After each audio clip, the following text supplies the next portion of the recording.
Life is Messy, I wrote about a particularly difficult period in my own life. And people often ask me, like, how did you get through it? Or how did you come out of it? It was people who ultimately drew me out of my sadness.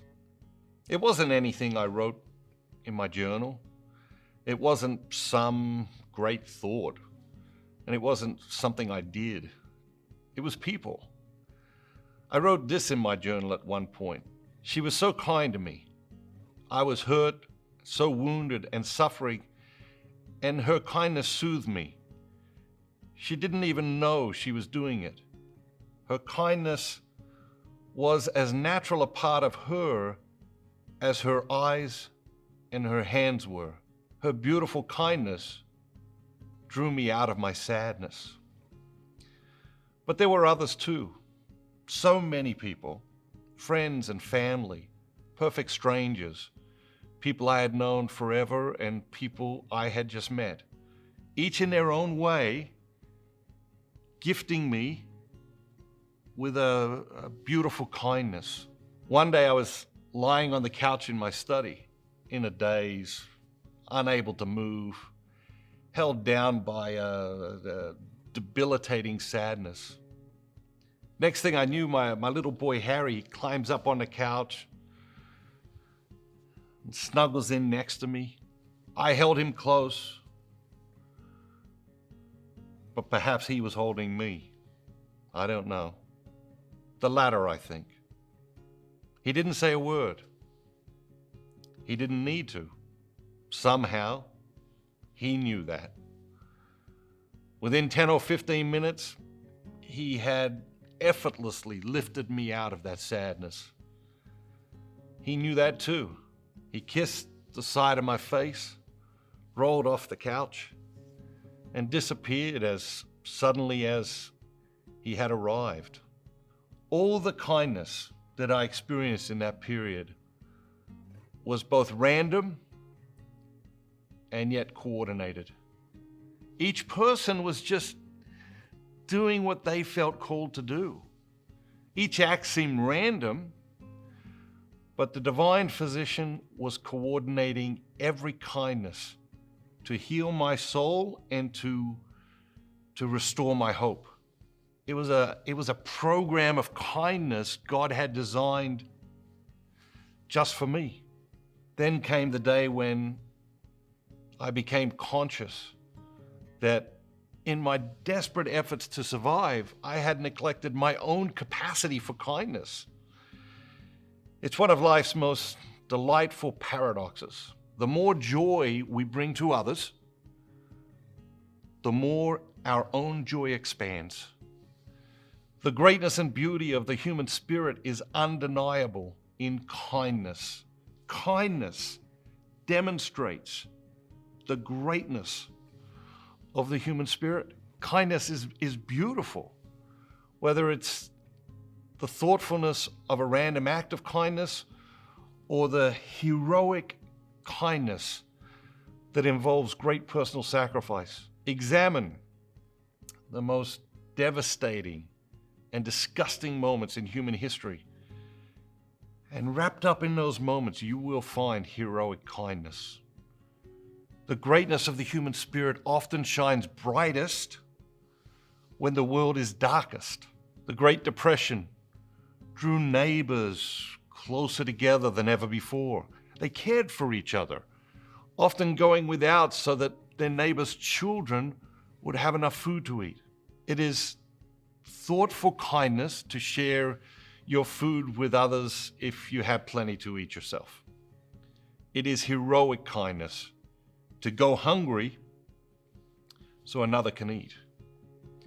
World War II was another one of the most horrific events in history. 85 million people died.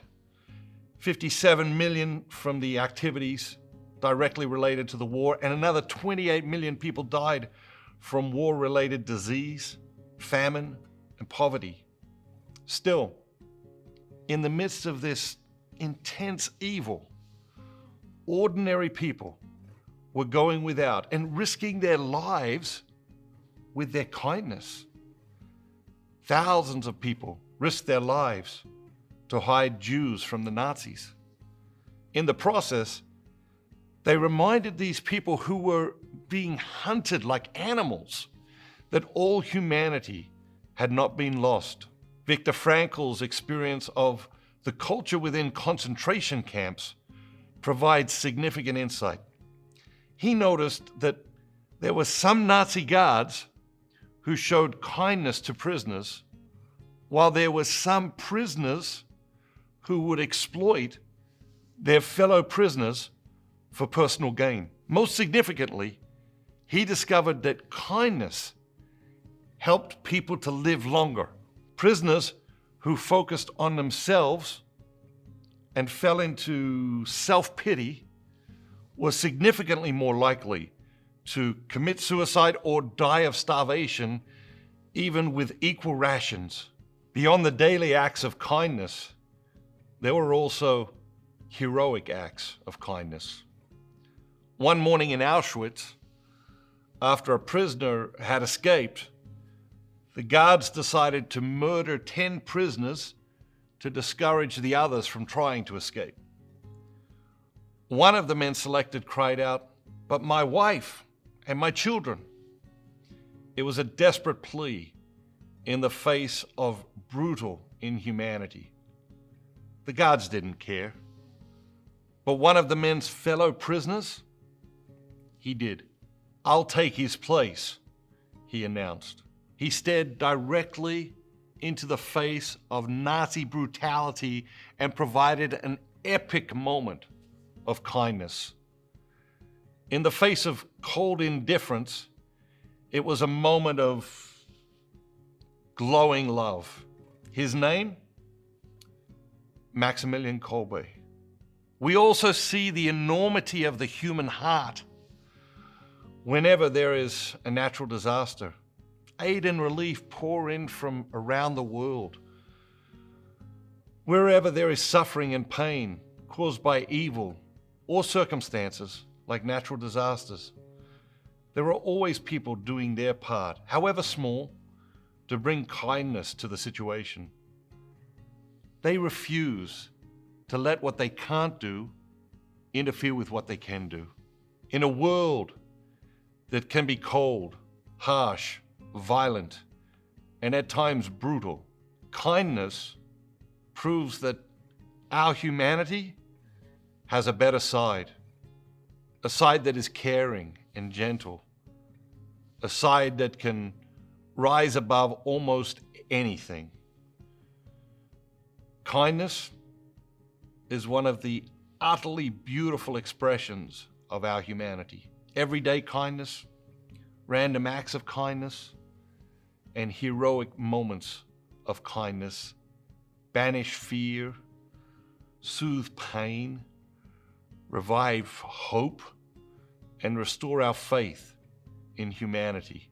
There are times in our lives when we desperately need to feel the touch of kindness.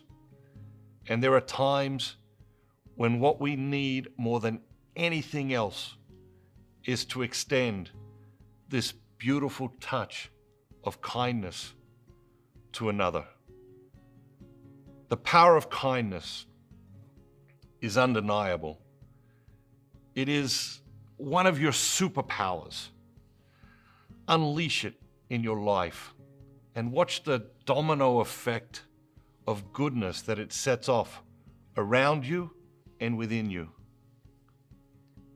In the darkness, I discovered that even when we are paralyzed by pain, we are still capable of love, of goodness, of generosity, and the beautiful kindness that reminds us all what it means to be human.